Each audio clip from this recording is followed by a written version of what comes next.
اللہ تبارک و تعالی نے ارشاد فرمایا یا ایھا الذین آمنوا کتب علیکم الصیام، اے ایمان والو تم پر روزے فرض کیے گئے، کما کتب علی الذین من قبلکم، اسی طرح جس طرح تم سے پہلے لوگوں پر فرض کیے گئے تھے، لعلکم تتقون، تاکہ تم پرہیزگار ہو جاؤ، متقی ہو جاؤ، اللہ سے ڈرنے والے بن جاؤ، گناہوں سے بچنے والے بن جاؤ، اپنی زندگی کو رب رسول کے احکامات کی روشنی میں گزارنے والے بن جاؤ۔ روزہ ایک پریکٹس ہے، ایک مجاہدہ ہے، ایک جد و جہد ہے۔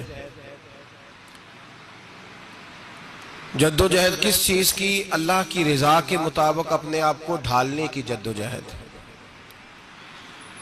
صوم کا لغوی معنی ہوتا ہے رک جانا۔ حلال رزق سامنے پڑا ہے، حلال مشروب سامنے پڑا ہے، حلال رشتہ بیوی کا موجود ہے، لیکن ان سب چیزوں سے حالت روزہ میں رکنا، اللہ کی رضا کے لیے رکنا، اس کا نام روزہ ہے۔ صوم کا معنی رکنے کے ہیں، پرہیز کرنے کے ہیں، بچنے کے ہیں۔ ہر چیز موجود ہے لیکن اللہ کا حکم نہیں ہے تو لہٰذا کھا نہیں سکتے۔ تو رب فرماتے جب جائز چیزیں تو میری مرضی کے بغیر میرے حکم کے نہیں کھا سکتا، تو نے رکنا ہے تو حرام کیسے کھا لیتا ہے؟ اب جائز چیز کے لیے تجھے حکم ہے، میں کہوں تو کھائے گا، میں کہوں تو نہیں کھائے گا۔ میں نے حکم دے دیا جائز ہے، روٹی ہے، کھانا ہے، گوشت ہے، تیری فریج میں پڑا سارا کچھ، تو با اختیار ہے، منہ میں دانت بھی ہیں، ہضم کرنے کو ہاضمہ بھی ہے، بھوک کی شدت بھی ہے، پر میری اجازت کے بغیر تو کھا سکتا۔ روزہ رکھ لیا، اب تجھے حکم نہیں کہ تو کھائے۔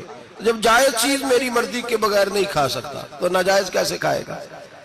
میرے نبی پاک علیہ السلام نے اپنے خوبصورت الفاظ کے اندر اس مفہوم کو بیان فرمایا۔ محبوب پاک صلی اللہ علیہ وسلم فرماتے جس نے جھوٹ نہیں چھوڑا، غیبت نہیں چھوڑی، برائی نہیں چھوڑی، اللہ کو اس کے بھوکے پیاسے رہنے کی کوئی ضرورت نہیں۔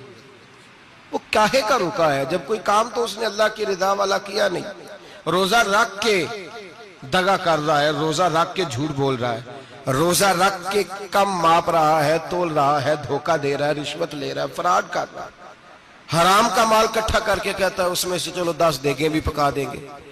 وہ بھائی جو کام اللہ نے تجھے کرنے کو حکم دیا تھا، جب تو وہ بجا ہی نہیں لا رہا، مقصد روزہ ہی تو حاصل، لعلکم تتقون۔ روزے کا مقصد یہ ہے کہ تو پرہیزگار ہو جائے۔ میرے نبی پاک علیہ السلام کی بارگاہ عالی مرتبت میں 2 عورتیں آئیں، یہ چیزیں کھا لو، کہنے لگی محبوبہ ہم نے روزہ رکھا ہوا ہے۔ فرمایا نہیں، تمہارا تو روزہ نہیں ہے، حضور رکھا ہوا ہے روزہ، سحری سے لے کر اب تک کچھ نہیں کھایا، شام تک بھی نہیں کھائیں گی۔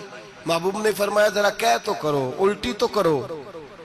کہہ کی تو ان کے حلق سے خون بھی نکلا اور گوشت کے لوتھڑے بھی نکلے، پھوٹیاں بھی نکلی۔ نبی پاک نے فرمایا وہاں بیٹھ کے تم نے اپنے جاننے والوں کی غیبت نہیں کی، چغلی نہیں کھائی؟ خاموش ہو گئیں، گردنیں جھک گئیں۔ نبی پاک نے فرمایا تم نے قرآن نہیں پڑھا کہ جو اپنے بھائی کی غیبت کرتا ہے وہ مردہ بھائی کا گوشت کھاتا ہے؟ تو گوشت کھا کے بھی تمہارا روزہ رہ گیا ہے۔ کس طرح کا روزہ ہے کہ صاحب روزہ رکھ کے نہ رکھنے والوں پہ تنقید کر رہے ہیں۔ تراویحاں پڑھ کے نکلے ہیں تو کہتے ہیں میں اکیلا ہی نیک ہوں، باقی تو محلے میں کوئی پڑھتا ہی نہیں۔ یہ کیسا تیرا روزہ ہے کہ تو روزہ رکھ کے تو اس کے مقصد کو نہیں سمجھا؟ لعلکم تتقون۔ روزہ دار تو وہ ہے کہ روزہ رکھا ہوا ہے، کھانے بھی سے رکا ہے، پینے سے بھی رکا ہے، عمل زوجیہ سے بھی رکا ہے، پھر وہ جھوٹ سے بھی رکے، غیبت سے بھی رکے، بدنگاہی سے بھی رکے، حرام خواری سے بھی رکے ساری چیزوں سے۔ یہ بتلائیے کہ روزے کی حالت میں اپنی بیوی کے پاس جانا منع ہے تو غیر محرم کو دیکھنا جائز ہے؟ ہمارے ٹی وی پہ میں نے پہلے بھی کہا تھا کہ ہم ٹھیکیدار اور ذمہ دار نہیں ہیں مذہب کے۔ یہاں ہمارے آنے سے پہلے بھی کوئی بیٹھا تھا، ہم مریں گے تو یہاں ہم سے بڑے بڑے نیک لوگ بیٹھیں گے، کوئی بندہ ذمہ دار نہیں ہے۔ بڑے بڑے کج کلا، صاحب جبہ و دستار، بڑے بڑے صاحب بصیرت، آئمہ، فقہاء، علماء، زعماء، نقباء، صوفیاء، اولیاء، غوث، کتب، ابدال، اوتاد، کتب الاقطاب، جانے کون کون آئے، علماء آئے، مفسرین آئے، محدثین آئے، گزر گئے۔ ہم تو خاک نشین لوگ ہیں، تھوڑا کام کرنے والے، تھوڑی صلاحیت رکھنے والے، لیکن بھائی اگر کرتے ہیں تو ایک کام کرتے ہیں، ساتھ دوسرا نہیں کرتے۔ یہ کس طرح کا دین سکھانے لوگ نکلے کہ شوال سے لے کر شعبان تک گانا سنایا جائے گا، شعبان سے لے کر شوال تک ناچ گانا کیا جائے گا، شوال سے لے کر شعبان تک دھما چوکڑی ہوگی، رمضان آئے گا تو حدیثیں سنائی جائیں گی، رمضان آئے گا تو لوگوں کو قرآن پڑھ کے سنایا جائے گا۔ یہ مذہب بانج نہیں ہے کہ گویے مذہب سکھائیں گے، ایکٹر مذہب سکھائیں گے، یہ مذہب بانج نہیں ہے کہ ایک گلاس کے اندر پہلے شراب پی لو پھر اسی گلاس میں رمضان آئے تو شہد بانٹنا شروع کر دو۔ یہ بانج نہیں، یہ میرے رسول اللہ کا مذہب ہے۔ اگر تمہیں شوق ہے دین سیکھنے سکھانے کا، یکم رمضان کو توبہ کرو اور کہو کہ ہم ٹی وی پہ بیٹھ کے حدیثیں سنائیں گے تو سارا سال سنائیں گے، اور جس زبان سے حدیث نکلے گی پھر اس سے کبھی گندا گانا نہیں نکلے گا، پھر کبھی ناچ گانا نہیں ہوگا۔ یہ کون سا مذہب ہے جو بیویاں سکھا رہی ہیں؟ یہ کون سا دین ہے جو عورتیں سکھا رہی ہیں؟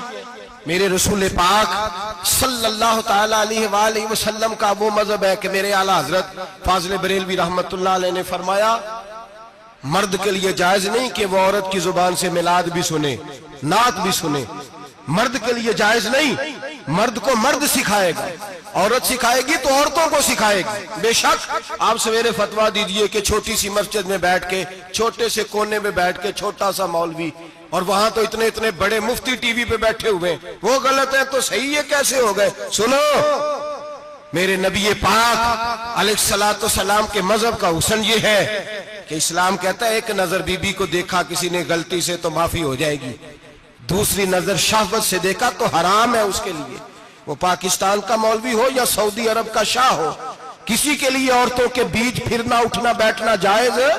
میرے نبی پاک صلی اللہ تعالی علیہ وسلم نے فرمایا ہے میں عورتوں سے مصافحہ کرنے نہیں آیا، اور میرے نبی پاک صلی اللہ علیہ وسلم نے فرمایا ہے، حضور فرماتے لیکن نا کتا بالکل ناپاک نہیں ہوتا، کتے کا تھوک ناپاک ہوتا ہے یا کتا گیلا ہو جائے تو ناپاک ہوتا ہے، لیکن خنزیر سارا ناپاک ہوتا ہے، کل ناپاک ہے خنزیر۔ نبی پاک نے فرمایا خنزیر بھی ہو اور گند میں لتھڑا ہوا بھی ہو، پیشاب میں لتھڑا ہوا ہو، گوبر میں لتھڑا ہوا ہو، پخانے اور فضلے میں لتھڑا ہوا خنزیر ہو، اس کا جسم تیرے ساتھ ٹکرا جائے تو اتنا برا نہیں جتنا غیر محرم عورت کا وجود تیرے ساتھ ٹکرا جائے تو برا ہے۔ اس حد تک میرے نبی پاک صلی اللہ اور گنبد کے معاملے میں فتویٰ دینے والے، یا رسول اللہ کہنے پر کفر کا فتویٰ دینے والے اور بڑی بڑی باتیں کرنے والے خاموش کیوں ہو گئے؟ یا ایھا الذین آمنوا لا تتخذوا اليہود والنصارى اولیاء، رب فرماتا ہے یہودیوں اور عیسائیوں کو دوست نہ بناؤ، یہ تمہارے دوست ہو سکتے، یہ تمہارے سجن ہو سکتے؟ جب عرش کا مالک کہہ رہا ہے سجن نہیں ہو سکتے تو دوستی کی بات کیسے بڑھا رہا ہے؟ یا رسول اللہ ہمارے سجن کون ہو سکتے ہیں؟